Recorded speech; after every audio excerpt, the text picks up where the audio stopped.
మాధవి గారు, శ్రీధర్ గారు, మౌనిక గారు, అమర్ సింగ్ పవార్ గారు పాల్గొంటున్నారు. మోహన్ రెడ్డి గారు పాల్గొంటున్నారు. అన్న ప్లీజ్.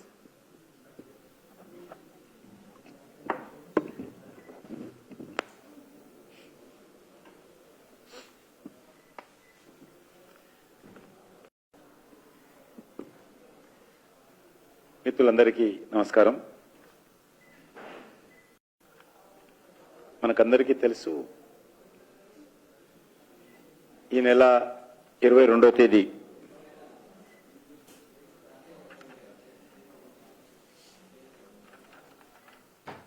అయోధ్యలోని రామ జన్మభూమి స్థానంలో నిర్మిస్తున్నటువంటి శ్రీరామ ఆలయానికి ప్రాణ ప్రతిష్ఠ జరగనున్నది. ఇది ఒక సిమెంట్ తోటో టెక్నాలజీతో నిర్మాణం చేసేటువంటి దేవాలయం కాదు. ఈ దేశంలో కొన్ని లక్షల దేవాలయాలు ఉన్నాయి, కానీ ఇది ఆ రకమైనటువంటి ఒక దేవాలయం మాత్రమే కాదు. ఇది ఈ ఆలయము మన సంస్కృతికి ఆధునికమైనటువంటి చిహ్నము. ఈ దేశంలో ఉన్నటువంటి అన్ని వర్గాల ప్రజలకు, ముఖ్యంగా హిందువులకు అచంచలమైనటువంటి విశ్వాసానికి ప్రతీక అయోధ్యలోని రామజన్మ దేవాలయము.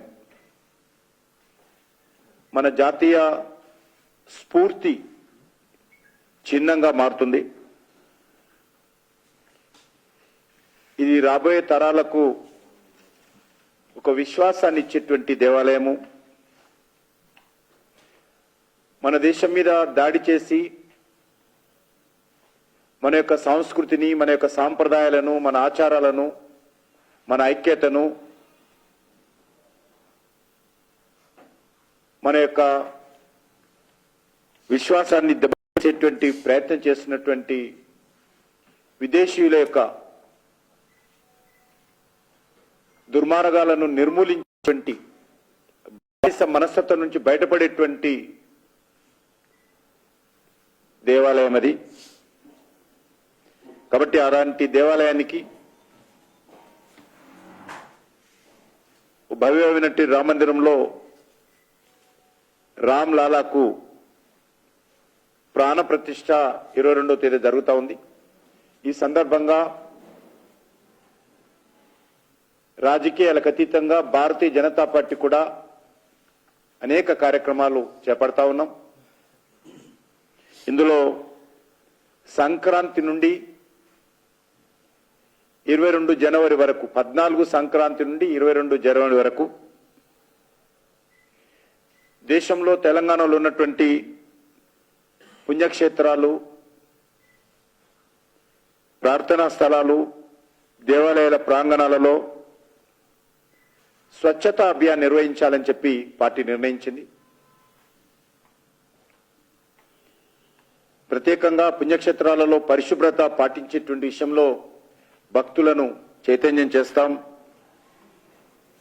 అయినాక పరిశుభ్రం చేసేటువంటి కార్యక్రమాలు శ్రమధ్వానం ద్వారా,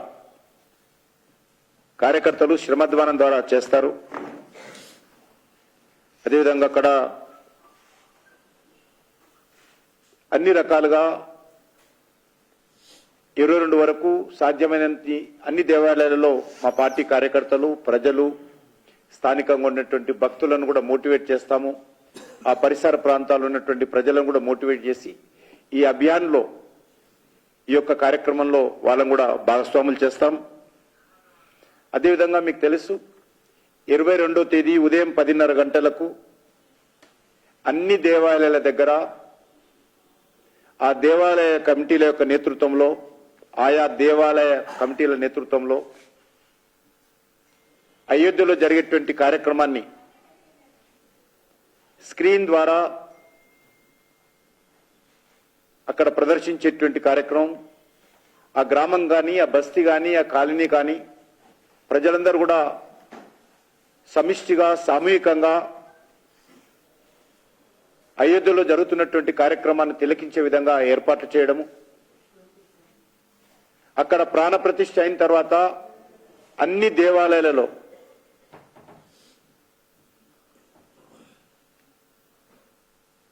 అక్కడ మరి దీపారాధన చేయడము, అక్కడ అన్ని రకాలుగా ప్రజలతోటి ప్రసాద వితరణ చేయడము, అదే రోజు సాయంకాలము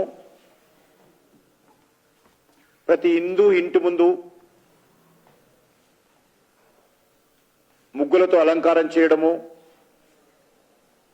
అదేవిధంగా ఆ రోజు పచ్చ తోరణాలతో అందరి ఇండ్లు అలంకరించుకోవడము, 500 సంవత్సరాలైంది కాబట్టి 5 రామజ్యోతులను మన ఇంట్లో వెలిగించుకోవడము, ఈ రకంగా ఈ కార్యక్రమాన్ని చేపట్టాలని చెప్పి అక్కడ ఉన్నటువంటి దేవాలయ నిర్మాణ కమిటీ ఇచ్చినటువంటి పిలుపు మేరకు భారతీయ జనతా పార్టీ కూడా స్పందించి పాల్గొంటుంది.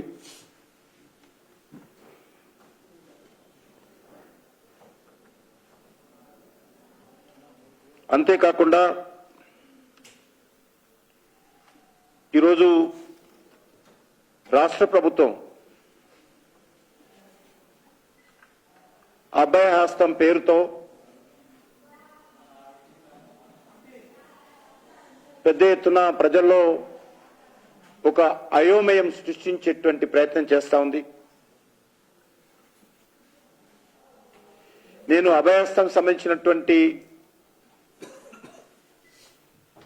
దరఖాస్తు ఫారం చదివాను. ఈ దరఖాస్తు ఫారము ఎందుకు నింపుతున్నారో, దీని వెనుక మతలబేందో నాకైతే అర్థం కావడం లేదు. ఇది పూర్తిగా రాజకీయ దృక్పథంతో నింపుతున్నటువంటి పథకమే తప్ప ప్రజలకు లబ్ధి చేకూర్చడానికి చిత్తశుద్ధి ఉన్నట్టుగా మాకెవరికి కనిపించడం లేదు. వీరిచ్చేటువంటి 6 గ్యారంటీల విషయంలో మరి ఈరోజు ఈ యొక్క దరఖాస్తు ఫారము పెద్ద ఎత్తున ప్రజలను అయోమయానికి గురి చేసేటువంటి కార్యక్రమం. ఈ దరఖాస్తు ఫారంలు బ్లాకులు అమ్ముతున్నటువంటి పరిస్థితి, అందుబాటులో లేనటువంటి పరిస్థితి, ఈ దరఖాస్తు చేయకపోతే మీకు ఏ రకమైనటువంటి సహాయం అందదని చెప్తున్నటువంటి పరిస్థితి. నిజంగా ప్రభుత్వానికి చిత్తశుద్ధి ఉంటే మీరు 100 రోజుల తర్వాత చేస్తారా, మీరు ఇచ్చినటువంటి హామీ ఏ రకంగా నిలబెట్టుకుంటారనేది మీ విషయం. కానీ నిజంగా మీకు చిత్తశుద్ధి ఉంటే ఈ దరఖాస్తు అవసరం లేకుండానే ప్రజలకు సంబంధించినటువంటి మీరు ఇచ్చినటువంటి హామీలు అమలు చేయడానికి అన్ని రకాలుగా అవకాశాలు ఉన్నాయి. మరి ఆ రకంగా ఉన్నప్పుడు ఈరోజు ప్రజలను అయోమయానికి గురి చేసి ఈ యొక్క పథకాల అమలుకు, గ్యారంటీల అమలుకు కాలయాపన చేసేటువంటి ప్రక్రియ ఏం తప్ప ఇది మరొకటి లేదు. మీరు రేషన్ కార్డులే ఇవ్వలేదు, రేషన్ కార్డులు జత చేయమంటారు. చాలా మందికి గత 10 సంవత్సరాలుగా బీఆర్ఎస్ పార్టీ దుర్మార్గంగా రేషన్ కార్డులు ఇవ్వలేదనే విషయం అందరికీ తెలుసు. తెలిసిన తర్వాత మీరు రేషన్ కార్డులు ఏ రకంగా అడుగుతున్నారో నాకైతే అర్థం కావడం లేదు. అనేక విషయాలు, జైలుకు పోయిన వాళ్ళు ఎఫ్ఐఆర్ కాపీ పెట్టాలి. ఎఫ్ఐఆర్ కాపీ హోమ్ మినిస్టర్ని అడిగితే కంప్యూటర్లో ఉంటాయి. అన్ని రకాల తెలంగాణ ఉద్యోగులు ఎవరెవరు జైలుకి వెళ్ళిరో మళ్ళీ దరఖాస్తులు ఎందుకు పెట్టుకోవాలని అడుగుతా ఉన్నాం. ప్రజలను పోలీస్ స్టేషన్ల చుట్టూ తిప్పాలనుకుంటున్నారా? లేక ప్రజలను జైలు చుట్టూ తిప్పాలనుకుంటున్నారా చెప్పాలి. జైళ్లకు వెళ్ళిన వివరాలు, అరెస్ట్ అయిన వివరాలు, అన్ని వివరాలు కూడా ప్రభుత్వం దగ్గరనే ఉన్నాయి. నిజంగా మీకు చిత్తశుద్ధి ఉంటే హోమ్ మినిస్ట్రీ నుంచి లేకపోతే డీజీపీ ఆఫీస్ నుంచి కంప్యూటర్ ద్వారా తెప్పించుకోవచ్చు. అయినప్పటికీ కూడా మరి ఈరోజు అవసరమని అడుగుతా ఉన్నాను.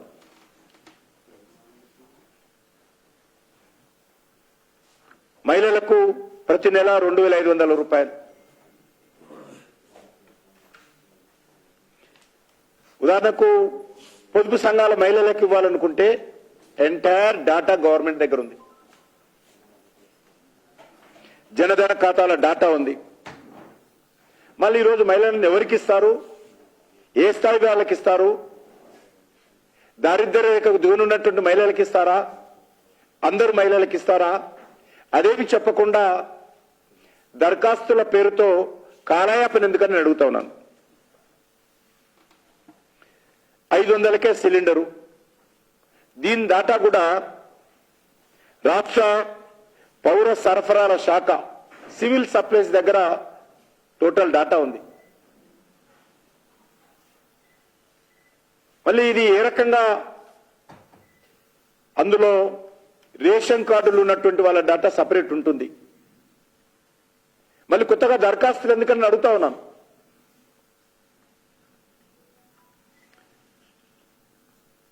రైతు భరోసా రైతులకు, కౌలు రైతులకు ఎకరానికి 15,000 రూపాయలు. దీనికి మళ్ళీ దరఖాస్తులు ఎందుకు అడుగుతా ఉన్నాను. కేంద్ర ప్రభుత్వం ఇప్పటికే ప్రధానమంత్రి కిసాన్ సమ్మాన్ నిధి కింద ప్రతి సంవత్సరం 6,000 రూపాయలు ఇస్తా ఉంది. ఆ డాటా ఉంది. పోనీ రాష్ట్ర ప్రభుత్వం ఇప్పటికే అమలు చేస్తున్నటువంటి రైతు బంధు ఉంది. దాని ఎంటైర్ డాటా రాష్ట్ర ప్రభుత్వం దగ్గర ఉంది. మళ్ళీ కొత్తగా రైతులందరూ మీ ఆఫీసుల చుట్టూ మీ ఫోటోలు పట్టుకొని ఎందుకు తిరగాలని అడుగుతా ఉన్నాను. మీకు సిన్సియారిటీ ఉందని అడుగుతా ఉన్నాను. లేక వచ్చే పార్లమెంట్ ఎన్నికల వరకు ప్రజలను మభ్యపెట్టే విధంగా, కాలయాపన చేసే విధంగా చేసే కార్యక్రమంగానే అనిపిస్తుంది తప్ప entire data for all the schemes state government దగ్గర ఉంది.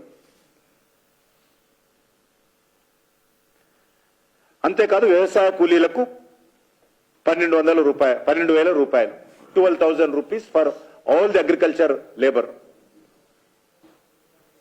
ఇది ఉపాధి హామీ పథకం కింద అని అడుగుతున్నారు. ఉపాధి హామీ పథకం కార్డు నెంబర్ ఇవ్వండి అని. మీ దగ్గర డాటా ఉంది స్టేట్ గవర్నమెంట్ దగ్గర. మళ్ళీ ఇంకా వాళ్ళు ఎందుకు వేయాలా? ఎంటైర్ డాటా ఉపాధి హామీ పథకం, మనరేగా పథకం కింద, గ్రామీణ ఉపాధి హామీ పథకం కింద ఎవరెవరైతే రిజిస్ట్రేషన్ చేసుకున్నారో, ఎవరైతే ఎలిజిబుల్లో, ఎవరైతే అర్హులో, ఎవరైతే పనిచేస్తున్నారో రాష్ట్ర ప్రభుత్వం దగ్గర ఉంది. మళ్ళీ దరఖాస్తు ఎందుకు పెట్టుకోవాలని అడుగుతా ఉన్నాను. దీని మర్మం ఏమిటని అడుగుతా ఉన్నాను.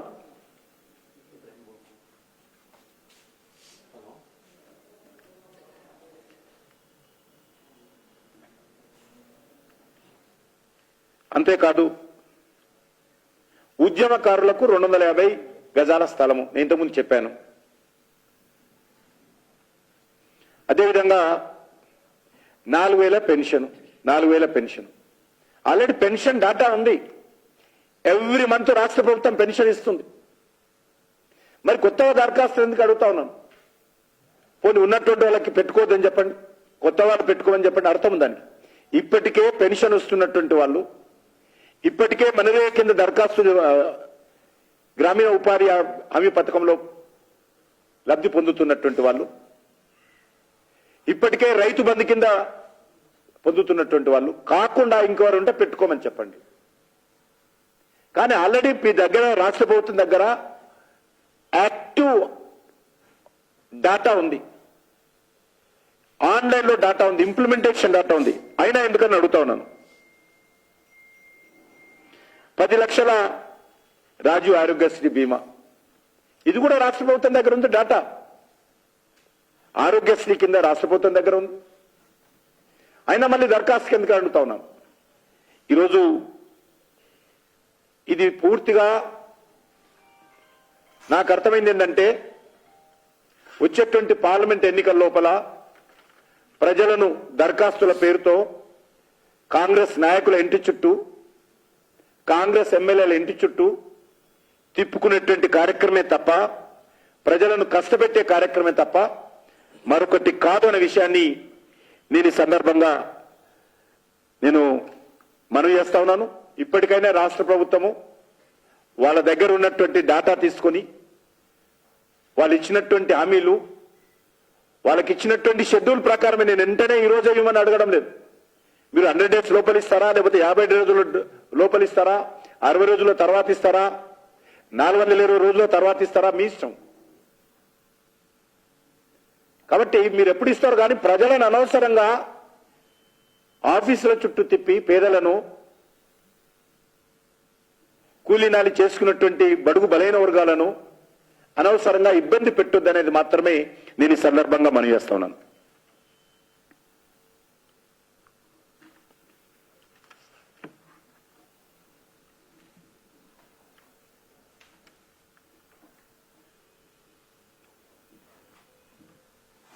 ఉన్న ముఖ్యమంత్రి గారు కాంగ్రెస్ పార్టీ ప్లీనరీలో మాట్లాడుతూ ప్రధానమంత్రి గారి గురించి మాట్లాడారు. మోడీ మెడిసిన్ ఎక్స్పైర్ అయిందట.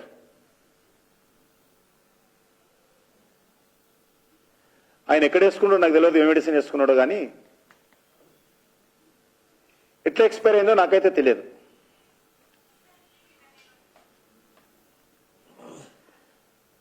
దేశాన్ని కాదు ప్రపంచాన్ని నడిపించేటువంటి సంజీవిని మోడీ మెడిసిన్. మీరు రాహుల్ గాంధీ ఉన్నన్ని రోజులు మోడీ గారి మెడిసిన్ ఎక్స్పైర్ కాదు. అసలు మీరు రాహుల్ గాంధీ మెడిసిన్ ఇంతవరకు ఫార్ములానే రిజెక్ట్ అయింది. ఆ మెడిసిన్ ఇంతవరకు మెడిసిన్ రానే రాలేదు, యాక్సెప్టే కాలేదు. ఫండమెంటల్ గా మీ ఫార్ములా, మీ రాహుల్ గాంధీ ఫార్ములా యొక్క మెడిసిన్ ఏదైతున్నదో అది రిజెక్ట్ అయింది.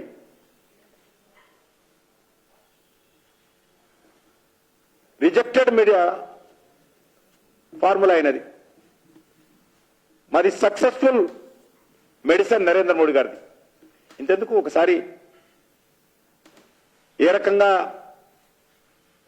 ఇండియన్ ఎక్స్ప్రెస్ సర్వేలో ప్రపంచంలో ప్రతి సంవత్సరం ఏ రకంగా నరేంద్ర మోడీ గారి ఇమేజ్ పెరుగుతుందో కళ్ళుంటే చూడొచ్చు ఎవరే గాని. ప్రపంచవ్యాప్తంగా సోషల్ మీడియాలో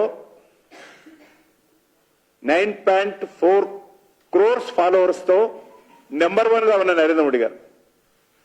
ఎవరి మెడిసిన్ ఎక్స్పైర్ అయింది, ఎవరి మెడిసిన్ కి ఇంతవరకు యాక్సెప్ట్ రాలేదో కాంగ్రెస్ పార్టీ అర్థం చేసుకోవాలి.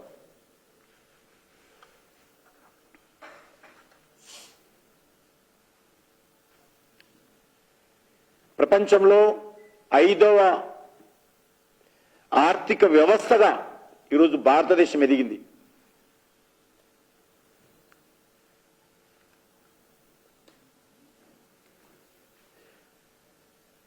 ఇటీవల జరిగినటువంటి 5 రాష్ట్రాల ఎన్నికల్లో నవ్వుతో నా భవిష్యత్ అనే విధంగా అద్భుతమైనటువంటి మెజార్టీతో నరేంద్ర మోడీ గారి నాయకత్వంలో దేశ ప్రజలైనకు పట్టం కడతా ఉంటే 2 రాష్ట్రాలలో అధికారంలో ఉన్నటువంటి మీ ప్రభుత్వం కూలిపోతే, మీ ప్రభుత్వాన్ని ప్రజలు ఓడిస్తే ఎవరి మెడిసిన్ ఎక్స్పైర్ అయింది?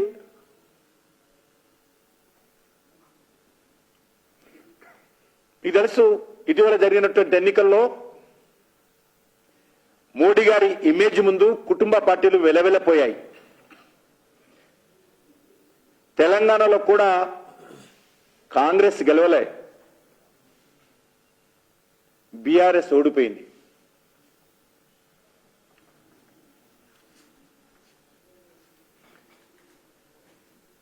ఈరోజు దేశంలో ప్రతి వ్యక్తిలో ఒక ఆత్మవిశ్వాసం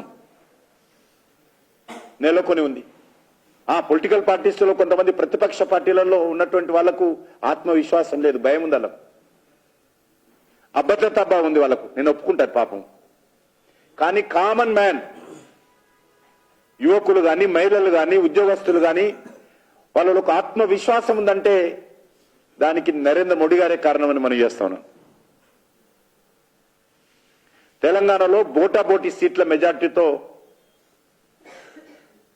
ఇక్కడ కాంగ్రెస్ పార్టీ గెలిచింది. అదే మధ్యప్రదేశ్లో, అదే ఛత్తీస్గఢ్లో, అదే రాజస్థాన్లో అబ్సల్యూట్ మెజార్టీతో, అద్భుతమైనటువంటి మెజార్టీతో, ప్రజల ఆశీస్సులతో అక్కడ కాంగ్రెస్ పార్టీని కాదని అక్కడ భారతీయ జనతా పార్టీ జెండా ఎగిరింది.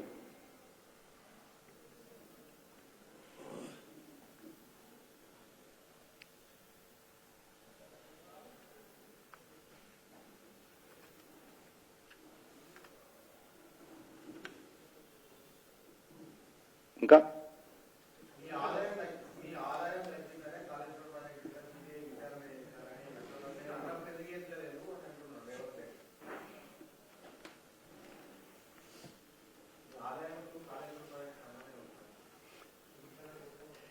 మిత్రులందరికీ నమస్కారం. ఇందులో కాళేశ్వరం ప్రాజెక్టు విషయంలో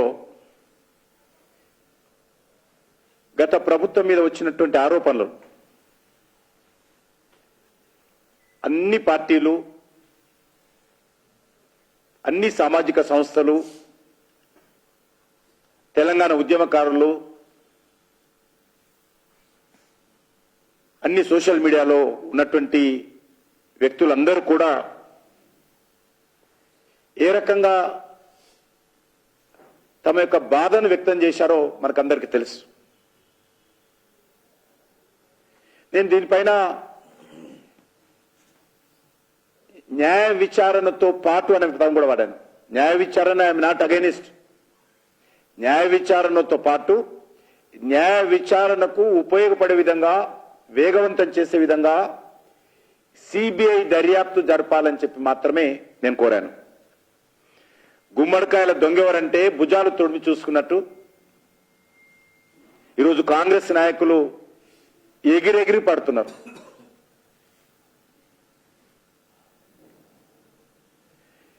ఈరోజు ముఖ్యమంత్రిగా ఉన్నటువంటి వ్యక్తి గతంలో పార్లమెంట్ సభ్యుడిగా కాళేశ్వరానికి సంబంధించినటువంటి అవినీతి ఆరోపణల పైన పూర్తి వివరాలు నా దగ్గర ఉన్నాయి. నేను సిబిఐకి ఇస్తున్నాను, సిబిఐకి ఉత్తరం రాస్తున్నానని చెప్పాడు. రాశారా లేదా ఆయన చెప్పాలి. మీరు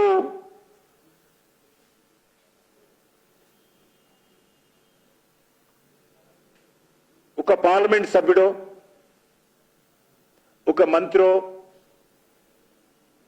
సిబిఐకి ఉత్తరం రాసినంత మాత్రాన తెలంగాణలో సిబిఐ దర్యాప్తు చేయడానికి అవకాశం లేదు. తెలంగాణలో సిబిఐ రాకుండా TRS party, BRS party, KCR చట్టం చేసిన విషయం అందరికీ తెలుసు. మరి మన మంత్రులు అంటారు, ఇన్ని రోజులు సిబిఐ ఏం చేసింది? గతంలో ఇదే విషయం చెప్పాము, ఇప్పుడు అదే విషయం చెప్తా ఉన్నాం. గతంలో సిబిఐ రాకుండా బీఆర్ఎస్ పార్టీ అడ్డుకుంది. మీరు అప్పుడు సిబిఐ డిమాండ్ చేశారు. ఈనాటి ముఖ్యమంత్రి, ఆనాటి పార్లమెంట్ సభ్యుడు సిబిఐకి ఉత్తరం రాశాడు. కాబట్టి ఇప్పుడు మీకే అవకాశం వచ్చింది. సిబిఐ దర్యాప్తు చేయడానికి ఆదేశాలు ఇచ్చేటువంటి కావచ్చు, అడిగేటువంటి అవకాశం కావచ్చు, ఉత్తరం రాసేటువంటి అవకాశం ఇప్పుడు మీకు వచ్చింది. మీరు చేయాలని అడిగాను. దీంట్లో మరి అనేక రకాలుగా అసలు విషయాన్ని పక్కన పెట్టి వ్యక్తిగత ఆరోపణలు చేస్తా ఉన్నారు.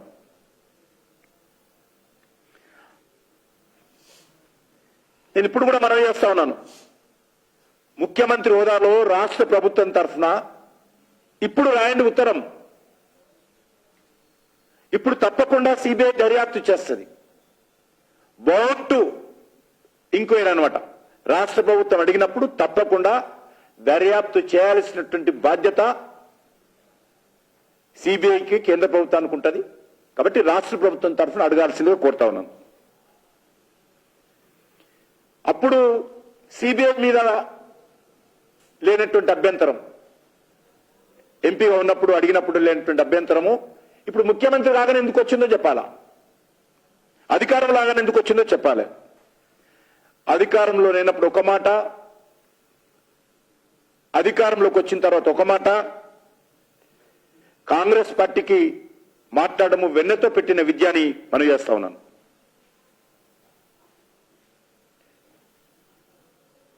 నేను గతంలో కూడా బీఆర్ఎస్ ప్రభుత్వాన్ని అడిగాను సిబిఐ ఎంక్వైరీ చేయాలని. వాళ్ళు చేయలేదు, వాళ్ళు పోయారు. ఇప్పుడు కాంగ్రెస్ పార్టీ ప్రభుత్వాన్ని అడిగాను, మీకు చిత్తశుద్ధి ఉంటే చేయించండి అడిగాను. మీరు గతంలో చేసినటువంటి డిమాండ్నే మళ్ళీ నేను పునరుద్ధరించాను. ఇది కొత్త డిమాండ్ కాదు, రేవంత్ రెడ్డి గారు చేసిన డిమాండే. దానికి నా పైన వ్యక్తిగతమైనటువంటి దూషణలకు దిగుతున్నారు.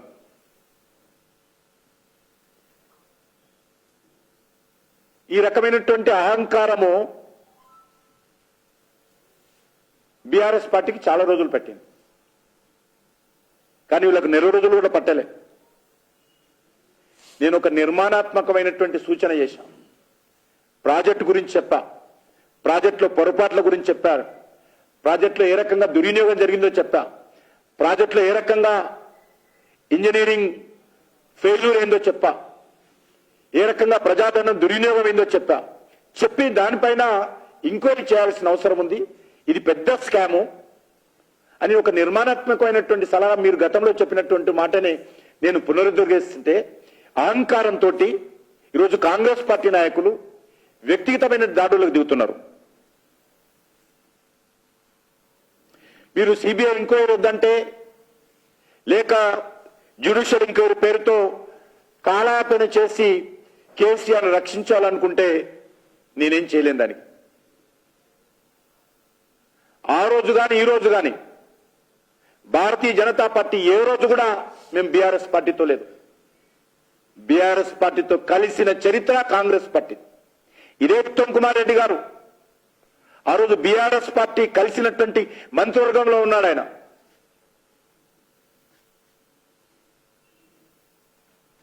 బీఆర్ఎస్ తో పొత్తు పెట్టుకుంది మీరు, బీఆర్ఎస్ తో అధికారం పంచుకుంది మీరు, బీఆర్ఎస్ పార్టీని మెర్జీ చేసుకుందామన్నది మీరు. ఈరోజు భారతీయ జనతా పార్టీ ఏ రోజు కూడా మేము బీఆర్ఎస్ తోట లేము. బీఆర్ఎస్ నాయకుడు మీ పార్టీలో పుట్టాడు, మీరందరూ కలిసి పరిపాలన చేశారు రాష్ట్రంలో, కేంద్రంలో బీఆర్ఎస్ తోటి కాంగ్రెస్ పార్టీ. మీరు భారతీయ జనతా పార్టీని విమర్శించేటువంటి కనీస నైతిక హక్కు లేదు మీకు.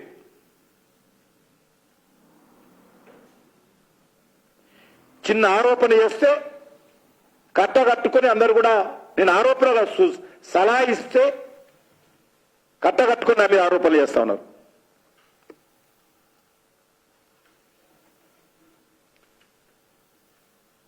రేవంత్ రెడ్డి గారు కమిషన్ ఏమన్నాడే, ఆదాయము ఎవరు ఏ రకంగా ఆదాయాలు సంపాదించారో, ఎవరు ఏ రకమైనటువంటి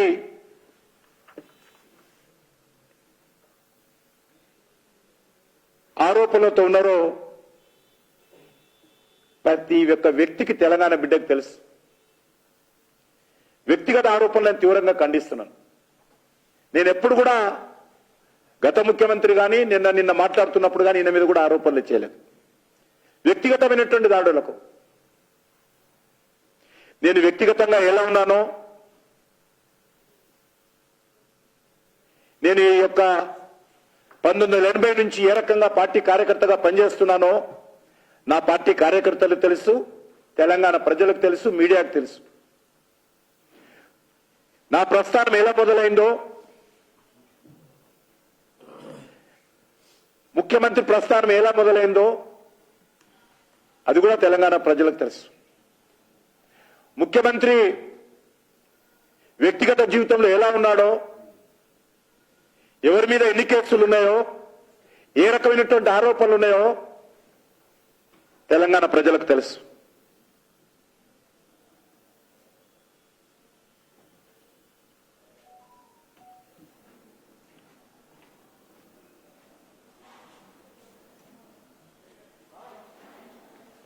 ఈ రకంగా నేను నిర్మాణాత్మకమైనటువంటి సూచన చేసేటువంటి హక్కు అధికారము ప్రతిపక్ష పార్టీగా ఒక రాష్ట్ర అధ్యక్షుడుగా నాకున్నది.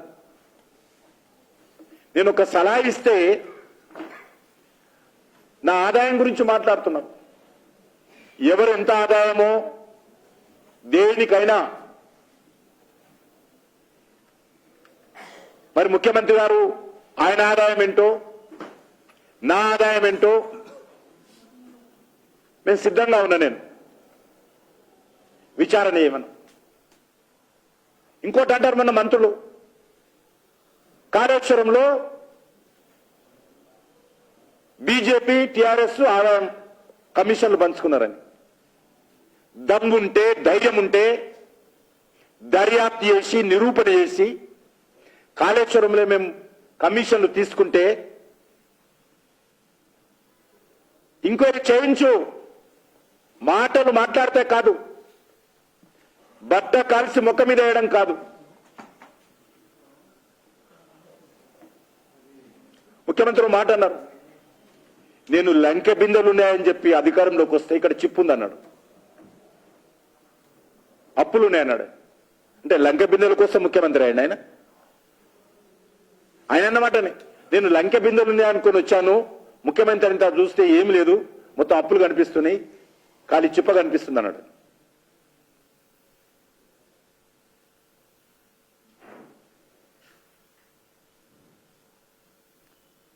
నిన్న ఒక ఆయన అంటాడు,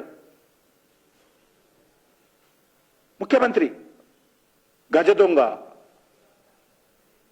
ఎవరు గజ దొంగ? ఒక ప్రధానమంత్రిని పట్టుకొని గజ దొంగ మేము ఇప్పుడు అన్నవా? మిమ్మల్ని కూడా ప్రధానమంత్రిని పట్టుకొని గజ దొంగ అంటావా నువ్వు? మీ స్థాయి ఏంటి? గజ దొంగలు ఎవరో తెలియదా? 12 లక్షల కోట్ల రూపాయలు దోపిడీ చేసింది మీ సోనియా గాంధీ గారి నాయకత్వంలో యూపీఏ ప్రభుత్వం కాదా? కామన్వెల్త్ కుంభకోణంలో దోచింది మీ గజ దొంగ మీ ప్రభుత్వం కాదా? బొక్కు కుంభకోణంలో దోచుకున్నది మీ గజ దొంగ ప్రభుత్వం కాదా? 2G ప్రకటనలో దోచుకున్నది మీ గజ దొంగ ప్రభుత్వం కాదా? మీ సోనియా గాంధీ నాయకత్వం కాదా? నేషనల్ హెరాల్డ్ కేసులో ప్రభుత్వ ధనాన్ని దోచుకున్నది మీ సోనియా గాంధీ నాయకత్వంలో ఉన్నటువంటి గజ దొంగ పార్టీ కాదా?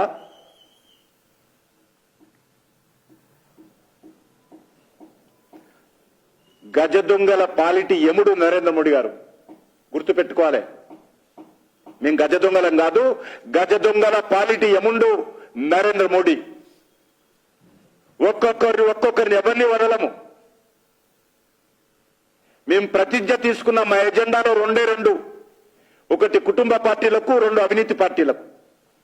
ఖచ్చితంగా చివరి వరకు, చివరి శ్వాస ఉన్నంత వరకు మేము పోరాటం చేస్తాం తప్ప వదిలే ప్రసక్తి లేదని మనం చేస్తా ఉన్నాను.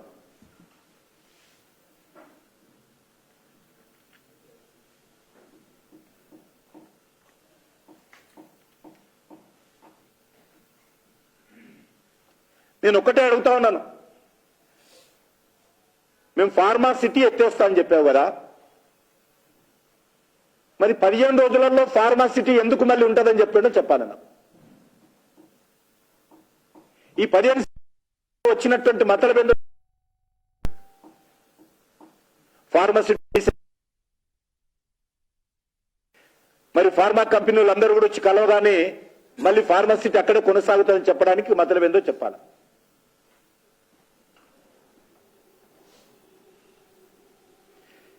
ఇంత తొందరగా యూటర్న్ ఎందుకు వెళ్ళాడు? ఈరోజు అక్కడ ప్రజలందరూ కూడా ఫార్మసిటీ ఎత్తేస్తారని చెప్తే ఊరూరా రైతులు కేరింతలు వేస్తూ పండుగ చేసుకున్నారు ముఖ్యమంత్రి ప్రకటన చూసి. ఎందుకంటే మా బతుకుల్లో ఈ కాలుష్యపు కోరల నుంచి రక్షిస్తున్నదే అనుకున్నారు. మళ్ళీ మొన్న ప్రకటన రాగానే రైతులందరూ ఈరోజు మళ్ళీ తీవ్రమైనటువంటి ఆవేదనతో గురవుతున్నారు. కానీ ఈ యొక్క 15 రోజుల్లో ఎందుకు యూటర్న్ తీసుకుంది ప్రభుత్వం చెప్పాలి ఫార్మసిటీని. నెల రోజులు గడవక ముందే ఈ రకంగా ఎందుకు యూటర్న్ తీసుకోవాల్సి వచ్చింది? ఫార్మా కంపెనీల లాబీకి భయపడ్డారా, లొంగిపోయారా చెప్పాల్సినటువంటి అవసరం ఉంది.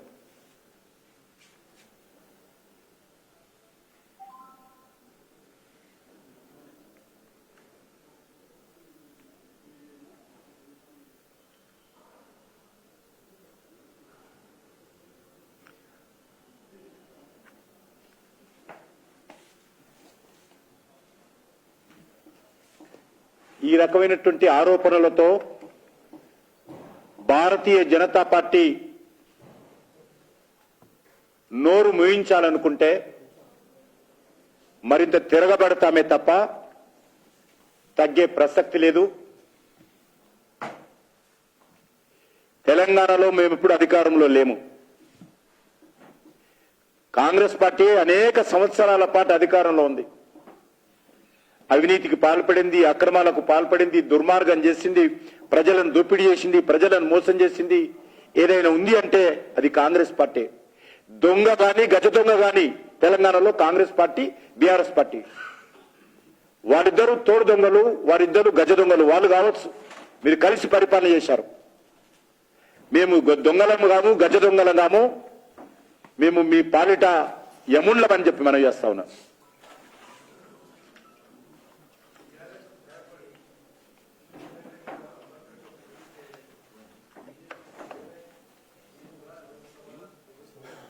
చూద్దాం, ప్రజలు ఉన్నారు కదా, చూద్దాము. ఎన్నిసార్లు నా చేతిలో ఓడిపోయిందో కాంగ్రెస్ పార్టీ, అదే అంబర్పేటలో. డిపాజిట్ రాలా. ఎవరు? కేటీఆర్ చెప్పిండా? ఆయనను కూడా ఓడించిన నేను 3 సార్లు అంబర్పేటలో ఓడించిన, సికింద్రాబాద్ పార్లమెంట్ ఓడించిన. కేటీఆర్ సర్టిఫికెట్ ఎందుకు? దిక్కు దివారం లేకుండా పోతుంది ఈ పార్టీ. బిచాన ఎత్తేస్తుంది పార్టీ, బీఆర్ఎస్ పార్టీ. తెలంగాణలో బీఆర్ఎస్ ఉండదు. బీఆర్ఎస్ ఆవశ్యకత లేదు. బీఆర్ఎస్ అవసరం లేదు. ఈరోజు ఈ కుటుంబ పార్టీ, కరప్షన్ పార్టీ యొక్క ఆవశ్యకత తెలంగాణలో లేదు. ఇంకా ముందున్నది ముసళ్ళ పండుగ. చెప్తుంది ఏం అందుకే చెప్పాను కదా, ఏ రకంగా బినామని చెప్పాలి. మీరు బినామీ, మీ పార్టీ బినామీ. మీ పార్టీ వారితో కలిసి కాపురం చేశారు, మీ పార్టీ వారితో కలిసి ఎలక్షన్లో పోటీ చేశారు. మేము ఎక్కడ బినామీ? కేసీఆర్ ఎట్లుంటారో తెలియదు మాకు. ఎన్నో కలవలే, మీరన్నది కలిసి వచ్చారు.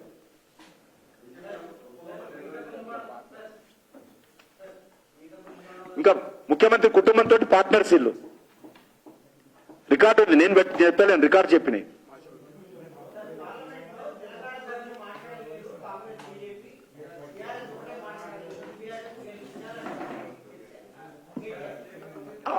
BRS party is outdated party. BRS party నా farm house party. BRS party is irrelevant party. లోక్సభలో ఏ ఒక్క ఓటు బీఆర్ఎస్ కేసినా అది నేను అనలేను, చెత్త కుప్పలు వేసినట్టే. ఇంకా వేరే మామూలు అయితే గట్టిగా అంటారు అనుకోండి. కాబట్టి ఎక్కడ కూడా బీఆర్ఎస్ పార్టీ ఆవశ్యకత ఈ యొక్క వచ్చే ఎన్నికల్లో తెలంగాణలో ఎవ్వరు కూడా, ఏ ఒక్క తెలంగాణ బిడ్డ కూడా వేయడు. ఎందుకంటే ఆ ఓటు మురిగిపోతుంది, వృధా అవుతుంది. ఒక ఎంపీ, 2 ఎంపీలు గెలిచినా వాళ్ళు చేసేది ఏమి లేదు. ఢిల్లీలో ఏ లక్ష్యం వాళ్ళు ఓటేస్తే ఏ లక్ష్యం కోసం ఓటేయాలి, దేన్ని చూసి ఓటేయాలా, ఎందుకు ఓటేయాలా, ఏం సాధిస్తారు వాళ్ళు, ఏం మాట్లాడతారు వాళ్ళు. కాబట్టి ఈరోజు దేశంలో need of the hour once again is a Narendra Modi. Corruption free government, able leadership, stable government, development, image of the country, welfare schemes, infrastructure improvement, everywhere is a need of the hour of the Narendra Modi government once again. Period bar Modi సర్కార్. ధన్యవాదాలు.